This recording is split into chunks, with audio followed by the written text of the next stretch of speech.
Hi guys, welcome to Divya Eladi vlogs. నేను మీ Divya Eladi. Present మనం తెలంగాణ స్టేట్లోని బెల్లంపల్లిలోని ఎల్లారం పోచమ్మ టెంపుల్ దగ్గర ఉన్నాము. అమ్మవారికి నైవేద్యం తయారు చేసుకోవడానికి కట్టెల పొయ్యిని ఇక్కడ ఉపయోగిస్తున్నాము.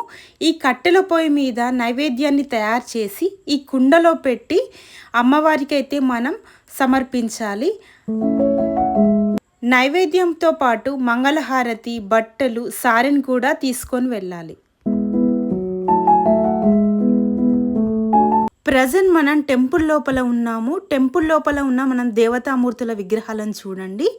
ఈ టెంపుల్లో మనకి పోచమ్మ తల్లి అయితే ఫేమస్, చాలా మహిమగల దేవత అని చెప్పేసి అయితే అందరూ కొలుస్తారు. ఈ టెంపుల్ వెళ్ళాలంటే ఏ సీజన్లో పడితే ఆ సీజన్లో వెళ్ళొచ్చు. పర్టిక్యులర్గా ఈ సీజన్లోనే వెళ్ళాలని అయితే ఏమీ లేదు. విగ్రహాల పక్క కూర్చున్న మహిళ ఎవరైతే భక్తులు వస్తారో వారందరికీ బొట్టును పెడుతుంది.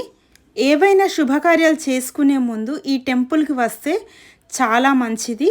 సో మీరు కూడా ఒకవేళ మంచిర్యాల డిస్టిక్లో ఉంటే తప్పకుండా ఈ టెంపుల్ని విజిట్ చేయండి. Thanks for watching this video. See you in next video. Bye.